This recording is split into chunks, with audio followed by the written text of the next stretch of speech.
So as we know, the Emblem event has now started, and it isn't necessarily a winning streak, which is perfect. So realistically, you could still try out all the decks that you want and just gain the wins just naturally. Now, the main thing is you need to get 45 wins for the gold emblem, and this is going to be the first emblem that we can get from technically like expansion 3, the next expansion.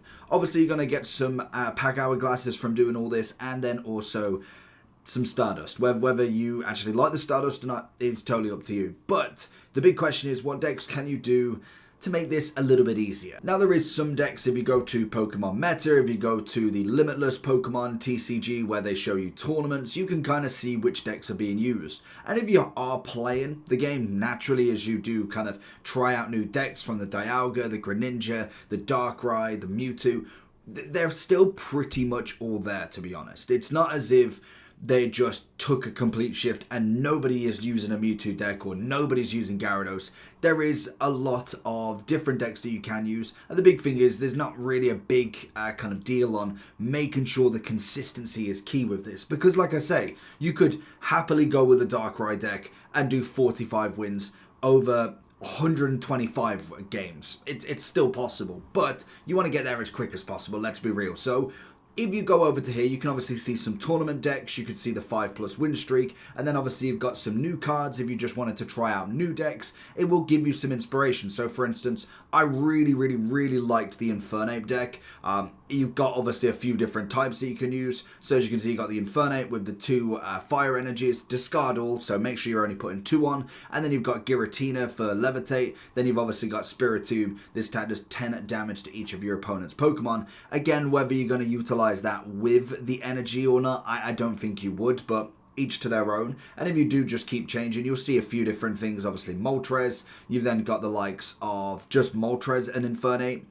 Now, I think Moltres is fantastic, but like we've already seen, you need 2 of them then, because the discarding all energies, if you've got 2, if you've got 15 on it, it's going to discard everything. So realistically, you want to have something that would either kind of keep it on the bench. So for instance, if you had one Infernape out on the bench, you had Moltres at the start, and then another Moltres, what you want to have then is you want to have a Dawn that you can move 1 energy to him. So obviously you utilize your Inferno Dance straight away, get 2 on Infernape as quick as possible, and then if you do get the 3rd one, then put that on the other Moltres or another Chimchar, and then use the Infernape, and then obviously use Dawn to bring another one back, and then the second turn you can do it again. The only problem with that is Moltres has a retreat rate of 2, so you are having to use a Leaf as well, hence why the Giratina is pretty good.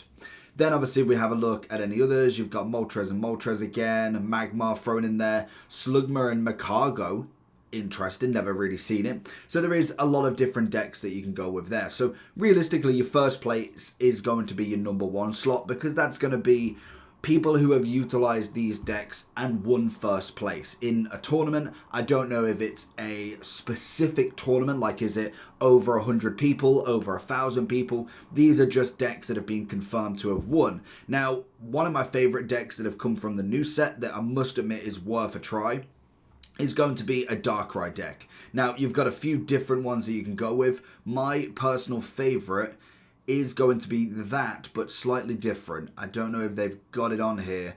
Druddigon could work as well, to be honest. That would be great with a Rocky Helmet. So, obviously, with this, you have got... Come on, someone surely has got this. Let's try then. Let's try Weavile, because it's exactly the same. You want something like... It's not going to come up, is it?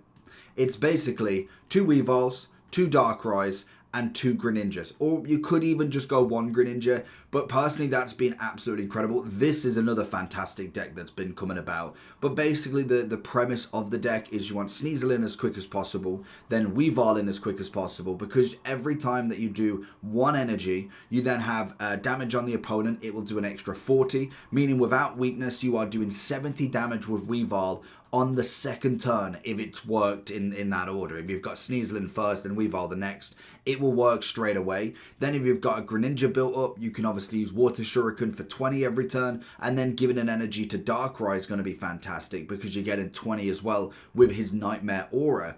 But then the big thing is you're obviously doing all this damage. If then Weavile so happens to be got rid of, you then have Darkrai hopefully set up, ready for that free energy to then do the 80 to more than likely KO whatever you've been attacking. I found that to be a very consistent deck from the new one.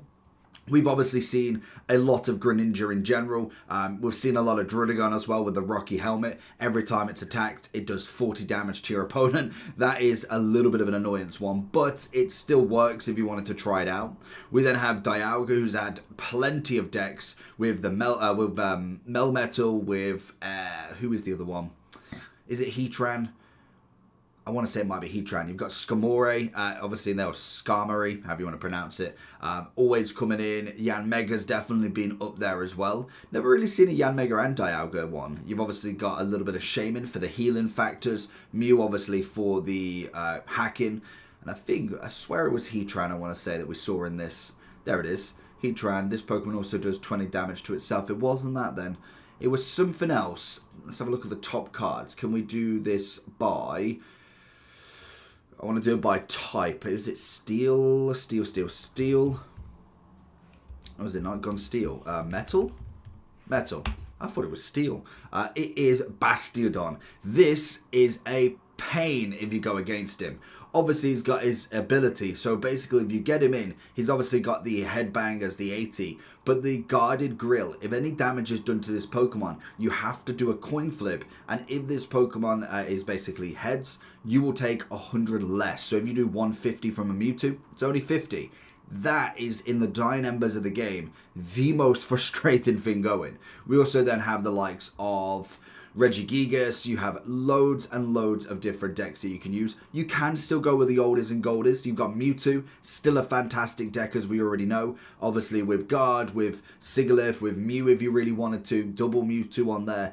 Still a fantastic one. Pikachu, still a fantastic deck. It still works really well. Even if you go for a Pachirisu deck where you just use him, it's a very interesting deck to go with. So if you look at him in...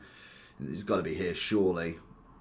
Pachirisu is not. But basically, with the Pachirisu deck, because he's not here, let's go new cards.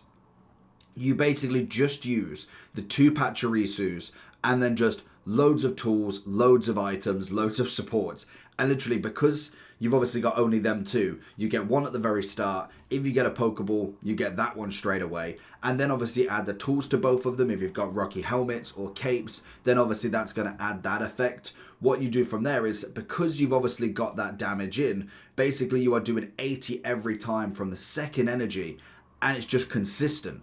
Obviously, if they do stop you with a Confusion or something like that, then obviously you want to use I think it's a Limus Berry, and it will work really, really well. So that's great on their own. It's about I'd say a 6 out of 10 for consistency. Like, you do find that people do get around it pretty easily, but there is a lot of time that it just works, and it's very, very easy to set up. So there's not much work going into it. Gyarados obviously is always coming in clutch. You've got the Druddigons, you've got Greninjas, Gyarados coming in there. You will see a lot of that. Throwing in a bit of Palkia as well, that is always a nice one. And also getting the Manaphy and Vaporeon lineup. Obviously with Manaphy, especially for any water decks, if it comes in first, choose 2 of your bench Pokemon to add an energy to each of them. So if you do get, for instance, a Vaporeon and a Magikarp there, or even an Eevee and a Magikarp, using Manaphy straight away. Obviously on the second turn, if you're going second as such, you can put that straight on, get 2 energies instantly, and basically use it as almost a sacrifice, because then once you've obviously got yourselves 2 turns, you would then be able to go for the Gyarados, swap him in, Vaporeon the 2 energies from him into Gyarados, and it's straight away. Very, very quick ability there, which is always nice. And you can see from the top cards what are being used at the moment. Greninja in quite a lot of the decks. Druddigon in even more of them. Even then, Executor and Celebi still going to be fantastic in this. Zapdos, Pikachu as always. Cyperia, even an Arcanine and Charizard are still available. It's not as if these decks are now obsolete. I must admit the Darkrai has been the most consistent over the past week that I have used. So I would just kind of at least have a look through the Pokemon meta site, which is this one, top decks, and see what you can make. If you've not got 2 Weavars, 2 Darkrai's, or you've not got a second Dialga yet, then have a look and see what's going around. See what decks you can use and have a little bit of fun with it. There's 45 wins to get, so plenty of time to try everything out, but they are some of the best decks that you can obviously use. The Palkia, Manaphy, Vaporeon is going to be a fantastic one as well, obviously with that Dimensional Storm. Always brilliant. And Dragonite is another one that has come up pretty well. So let me know down below what you're going for. Let me know the deck that you're using or having the most fun with, because that's the whole point of the game. It's good to get the wins, but at least have some fun with it. Have fun with the cards and let me know what you're using. Peace. Oh, and Galady X. Solid.